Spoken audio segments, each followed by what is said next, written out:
Beberapa waktu yang lalu, kita coba mengingatkan bahwa bulan September secara statistiknya nggak terlalu oke, terjadi koreksi meskipun sejauh ini mulai ada perlawanan. Jadi buat yang misalnya bertanya, apakah masih potensi koreksi ini terjadi? Ya bisa aja. Tapi baik lagi, kalau ternyata indeksnya malah berbalik, malah harusnya kan bagus ya.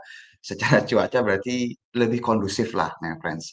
Nah, dari pergerakan indeks ini yang mau coba kita garis bawahi adalah kalau misalnya my friends perhatiin, dari sisi nilai transaksi itu tergolongnya normal di double digit ya. Jadi kalau misalnya my friends lihat secara nilai transaksi kemarin itu mencapai 18 triliun, dan yang kita mau highlight juga adalah asiknya lanjut lagi net sell di mana BCA yang paling besar. Tapi sejauh ini kalau kita lihat BCA-nya itu nggak turun dalam ya, jadi ketahan lah penurunannya, hanya turun sedikit banget. Dan ini mengindikasikan bahwa blue chip seperti BCA ini udah mulai ketahan. Ini satu hal yang bagus lah ya secara observasi kita.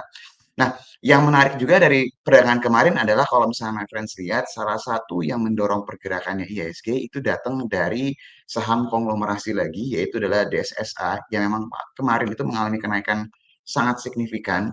Jadi beberapa waktu yang lalu sebelum rebalancing, kita expect DSSA-nya setelah turun dalam, dia terjadi rebound, tapi ekspektasinya setelah masuk MSCI biasanya itu terjadi pelemahan, tapi ini melawan keadaan normal ya DSSA-nya dan lanjut mengalami kenaikan.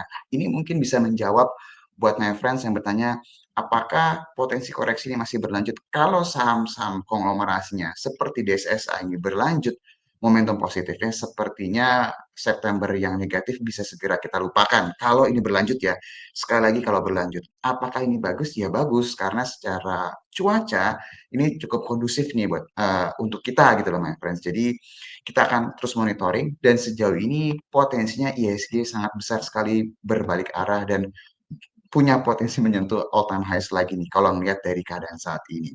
Nah, yang menarik juga kalau misalnya my friends perhatikan, dari pergerakan IHSG kemarin itu, ada beberapa saham blue chips yang berada di zona positif, seperti BBRI, ada juga Telkom, ada juga Bank Mandiri, dan juga ada BBNI. Jadi, seperti tesis-tesis kita yang sebelumnya, kita pengen banget melihat IHSG itu bergerak ke arah positif, tapi bukan hanya saham konglomerasi aja, tapi juga diikuti dengan saham-saham blue chips.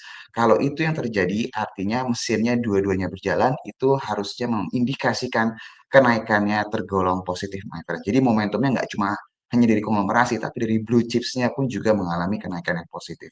Jadi sejauh ini kalau dilihat tadi seperti yang dijelaskan sama Iwan, memang melihat secara statistik September kecenderungan itu negatif, tapi seandainya momentum ini sudah mulai berbalik, apalagi saham konglomerasinya terus melanjutkan kenaikan, sepertinya masa-masa yang negatifnya bisa kita segera lupakan nih my friends. Kita bisa kejar lagi nih return yang lebih bagus lagi di bulan September ini. Harapannya seperti itu ya my friends ya. Itu yang pertama dari pergerakan IHSG. Jadi bisa dikatakan berangsur-angsur cuacanya mulai kondusif dan ekspektasinya akan lebih banyak lagi saham-saham yang bisa mengalami kenaikan nih di bulan September ini. Ekspektasi seperti itu.